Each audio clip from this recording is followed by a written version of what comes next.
Assalamualaikum warahmatullahi wabarakatuh. Saya Tata Anma Dewi, NKM 1913034044. Di sini saya akan menjelaskan tentang geografi tanah untuk memenuhi kuis 1 geografi tanah saya. Langsung saja, pembahasannya dari mulai awal perkuliahan sampai dengan pertemuan keempat.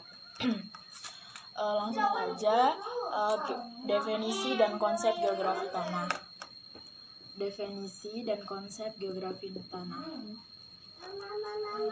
Konsep geotanah. Jadi, apa sih geografi tanah? Geografi tanah adalah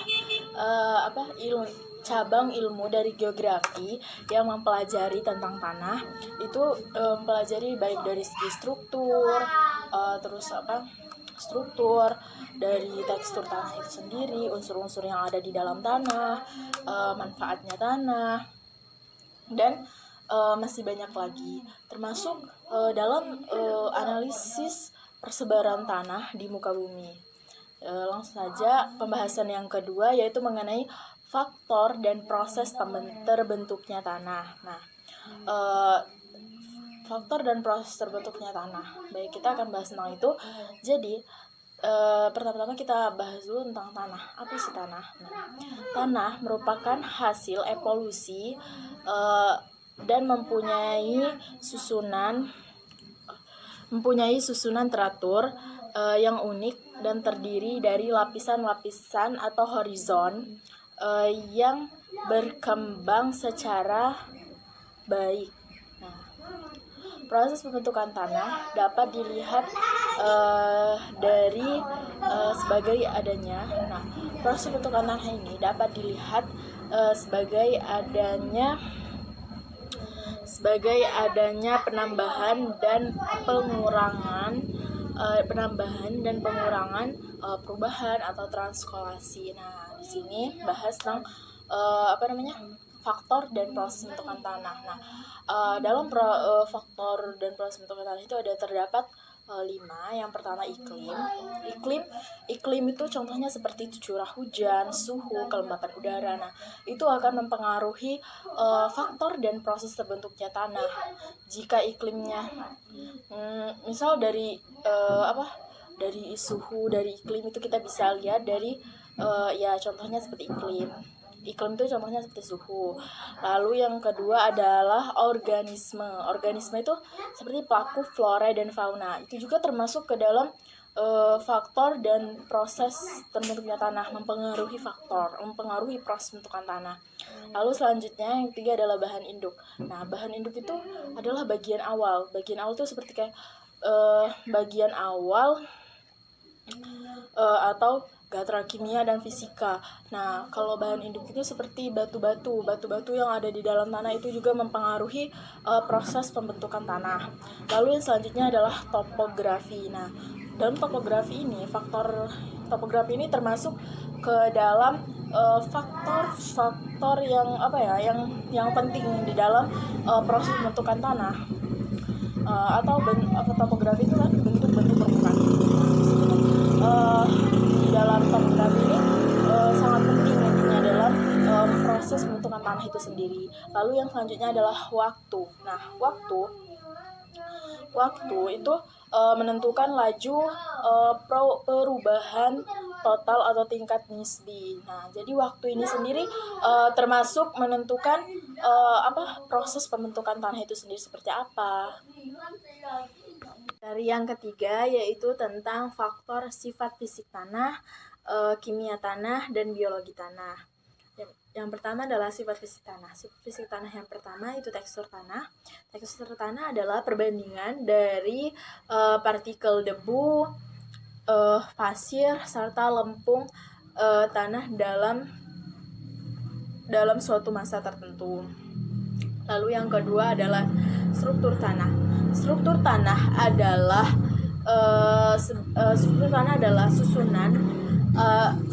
adalah susunan atau pengikatan butir-butir tanah yang membentuk agregat-agregat tanah dalam berbagai bentuk, ukuran, serta kemantapannya. Lalu yang ketiga adalah konsistensi tanah. Konsistensi tanah merupakan sifat fisik tanah yang membandingkan besar kecilnya gaya kohesi dan adhesi dalam tanah. Nah, lebih tepatnya secara umum lebih mudah kita ketahui bahwa konsistensi tanah ini merupakan reaksi tanah terhadap tekanan, itu baik kegemburan, kelicinan, ataupun kepadatannya. Lalu yang keempat adalah warna tanah. Nah, warna tanah ini merupakan suatu hal sebagai petunjuk dari beberapa sifat tanah. Nah, warna tanah ini dalam berbagai bentuk. Warna tanah ini mengapa warna tanah itu berbeda-beda? Nah, warna tanah perbedaan warna tanah ini dipengaruhi oleh bahan organik. Nah, semakin tinggi bahan organik yang terdapat di dalam suatu tanah, maka warna tanah ini akan semakin hitam. Lalu yang kelima adalah suhu tanah. Nah, suhu tanah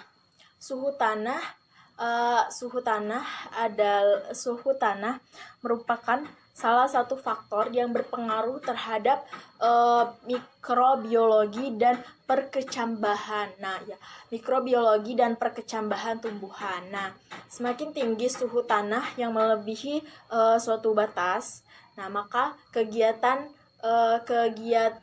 mikrobiologi dan perkecambahan itu akan semakin sering. Lalu yang selanjutnya adalah lengas tanah. Lengas tanah ini bisa juga kita sebut sebagai kelembapan tanah. Lengas tanah merupakan air. Lengas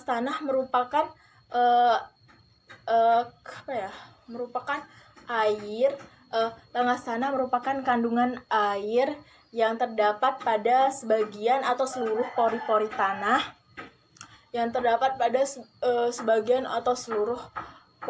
tanah. Itu lengas tanah.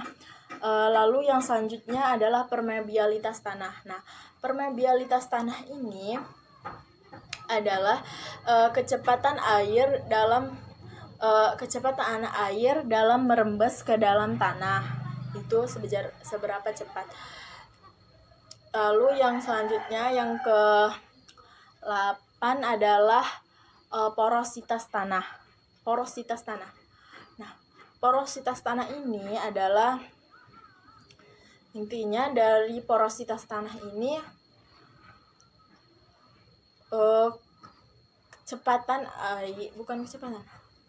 kandungan air yang terdapat di dalam tanah, porositas tanah.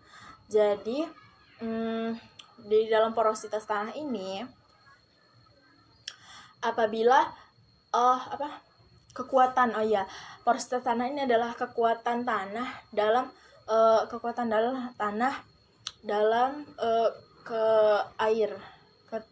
tanah dalam perembesan air.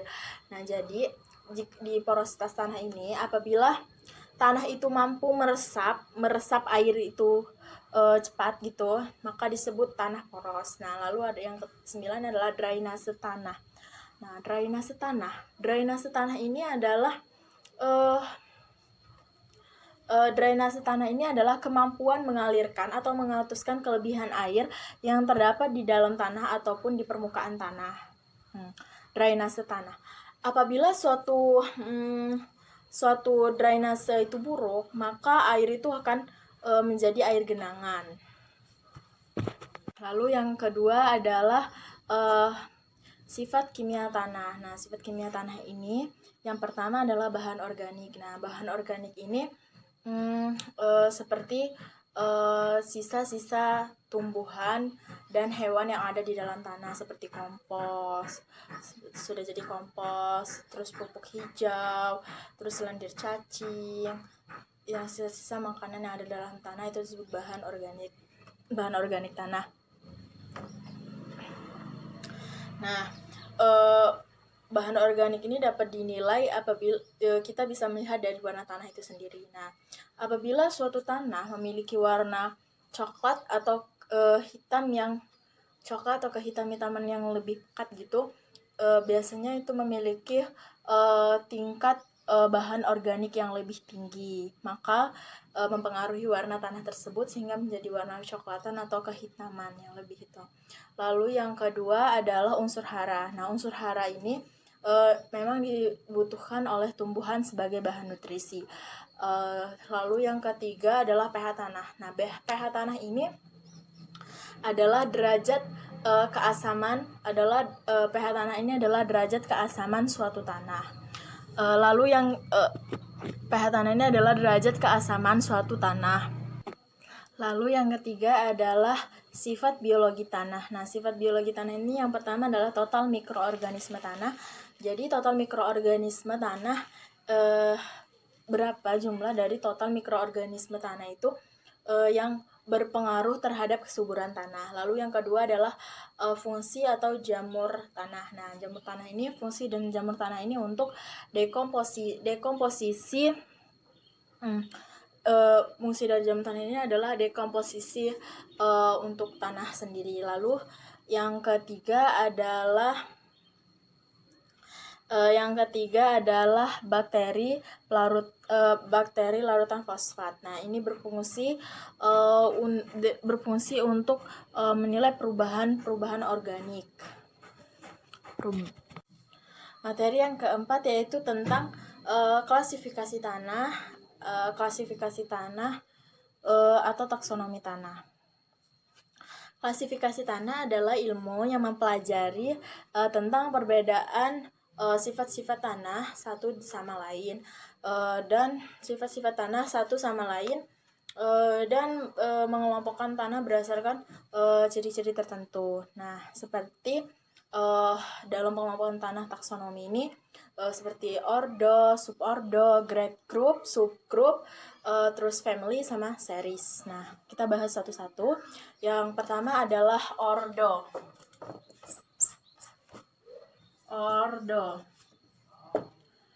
Jadi ordo ini adalah perbedaan tanah yang didasarkan atas ciri horizon. Lalu yang kedua ada subordo. Nah, subordo ini adalah perbedaan subordo. Yang kedua adalah subordo. Subordo ini dapat dilihat dari perbedaan kelembapan tanah, temperatur tanah, sifat kimia, dan tekstur tanah. Lalu yang ketiga adalah grade group. Nah, grade group ini adalah perbedaan tanah yang dilihat dari sekuen horizon dan ciri khas lainnya. Lalu yang keempat adalah subgroup. Subgroup ini adalah perbedaan grade group yang berhubungan dengan ordo, subordo, grade group. Nah, lalu yang kelima adalah family. Family adalah sifat family. Yang kelima adalah family dibedakan berdasarkan sifat dan ciri tanah yang mempengaruhi pertumbuhan tanaman atau pemanfaatan tanah sebagai tempat infrastruktur, baik infrastruktur bangunan, irigasi, dan lain-lain. Lalu yang keenam adalah series. Series adalah yang keenam adalah series.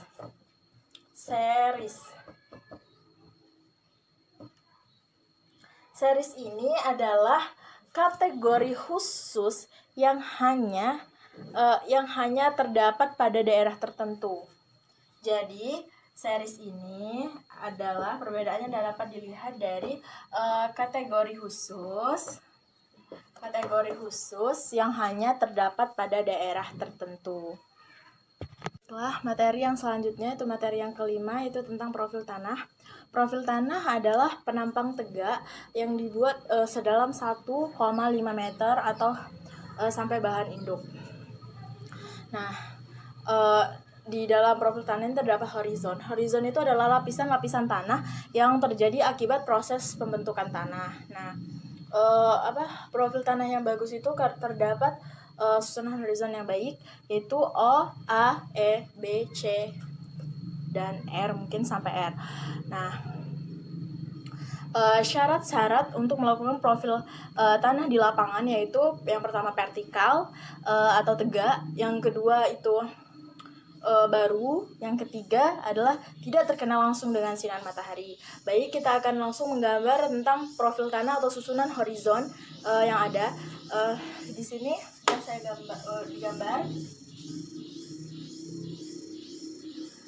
Nah, sudah saya gambar. Jadi ini horizon O di lapisan pertama itu biasanya terdapat tanah humus. Lalu di bawah horizon O terdapat horizon A yang masih satu tempat lah. Nah, lalu di bawahnya terdapat horizon E. Di bawah horizon A terdapat horizon E. Kemudian di bawah horizon E terdapat horizon B. Horizon B ini sudah tahap tanah sudah berwarna putih, sudah keputih-putihan, sudah putih, berwarna putih tanahnya. Terdapat batuan-batuan kecil. Nah, selanjutnya di horizon C. Nah, di horizon C ini sudah terdapat batuan-batuan sedang. Sudah terdapat batuan-batuan sedang di horizon C. Selanjutnya adalah horizon R. Nah, horizon R ini adalah tempatnya apa ya? Sudah dalam, intinya udah batuan. Horizon R itu sudah batuan. Horizon R ini batuan juga terdapat bedrock. Terdapat batuan-batuan besar, bedrock, terjadi di horizon R. Horizon terjadi karena perkembangan tanah. Jadi horizon ini terjadi karena perkembangan tanah. Horizon itu juga bisa disebut sebagai lapisan-lapisan tanah akibat proses pembentukan tanah. Lanjut materi yang selanjutnya itu tentang perbedaan tanah gambut dan tanah mineral. Jadi di tanah gambut ini terbentuk dari bahan organik, sisa-sisa tumbuhan, pohon, dan lain sebagainya. Sedangkan jika tanah mineral itu terbentuk dari batuan-batuan. Nah, tanah mineral ini terletak di horizon B, sedangkan tanah gambut terletak di horizon O dan A. Nah, tanah gambut sendiri memiliki warna yang lebih coklat kehitaman, sedangkan tanah mineral memiliki warna yang lebih cerah lagi dari tanah gambut. Nah, di tanah gambut ini adalah tanah yang mudah terbakar, sedangkan tanah mineral itu tanah yang tidak mudah terbakar. Nah, mungkin hanya itu yang bisa saya sampaikan. Kurang dan lebihnya saya mohon maaf. Kepada Allah saya mohon ampun. Apabila banyak sekali kekurangan, saya mohon maaf sekali lagi. Terima kasih. Wassalamualaikum warahmatullahi wabarakatuh.